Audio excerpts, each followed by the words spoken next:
చిరుజల్లులతో వర్ష ఋతువులోనికి కాలం ప్రవేశించింది.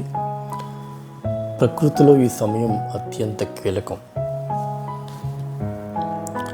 జాగ్రత్తగా దాచిపెట్టిన ఈ నిధిని బయటకు తీయాల్సిన సమయం వచ్చింది. అవును, ఇది దాన్ని తీసుకుని ఇప్పుడు బయలుదేరుతున్నాం. అది ఏంటి అనేది దారిలో వెళ్తూ మాట్లాడుకుందాం.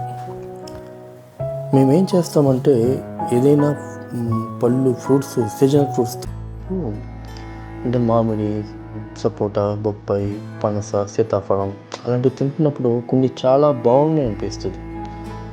వాటిని మాత్రం విత్తనాలను చాలా జాగ్రత్త పెడతాం. ఆ మేలు జాతి పండ్ల విత్తనాలను వేరుగా జాగ్రత్తగా భద్రపరిచి ఉంచుతాం. వాటన్నింటినీ వేరు బాక్సుల్లో భద్రపరిచినటువంటి నిధి అన్నమాట ఇది. ఇప్పుడు దీన్ని తీసుకెళ్ళి బయట ప్రాంతాల్లో ఊళ్ళకి దూరంగా తీసుకెళ్ళి సరైన ప్రదేశం చేసి విత్తనాలను చల్లడానికి వెళ్తున్నాం అన్నమాట.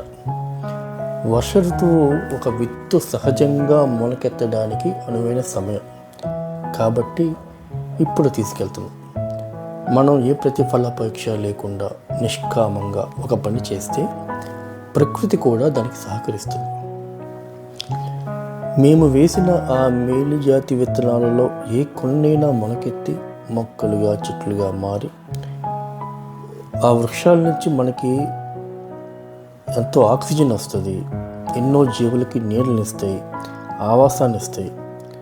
వాటి పండ్లు ఎన్నో జీవుల ఆకలి తీరుస్తాయి. వాటి విత్తనాల ద్వారా మరిన్ని మేలుజాతి మొక్కల వృద్ధి జరుగుతుంది. ఇదంతా కూడా ప్రకృతి కోసం, రాబోయే తరాల కోసం మాత్రమే. మనం ఈ భూమి మీద ఉండొచ్చు, ఉండకపోవచ్చు, కానీ మనం చేసిన మంచి పని మాత్రం ఈ భూమి మీద నిలిచిపోతుంది. అది ఒక చక్రంలా కొనసాగుతూనే ఉంటుంది. ఇప్పటికే మహారాష్ట్రలోని కొన్ని ప్రాంతాల్లో దీన్ని ఒక ఉద్యమంలో చేస్తున్నారు. దేశంలో కూడా కొన్ని రాష్ట్రాల్లో చేస్తున్నారని విన్నాను. అన్ని చోట్ల ఇది కొనసాగితే ప్రకృతికి ఎంతో మంచి జరుగుతుంది. భూతాపం తగ్గుతుంది. అంతేకాక రోడ్ల పక్కన, పార్కుల్లో, ఖాళీ ప్రదేశాల్లో ఏవేవో చెట్లు, పెద్ద పెద్ద చెట్లు ఉంటాయి, కానీ వాటికి ఒక కాయ, పండు ఉండదు.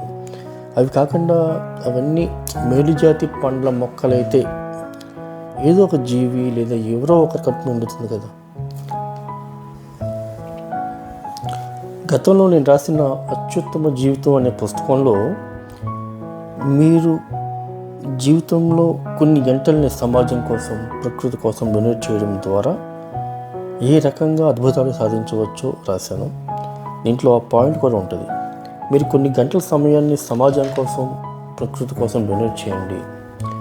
మీరు చేసే ప్రతి మంచి ఆలోచన, మంచి పని శుభకర్మగా మారి మీ జీవితాన్ని ఆనందమయం చేస్తుంది. శుభం.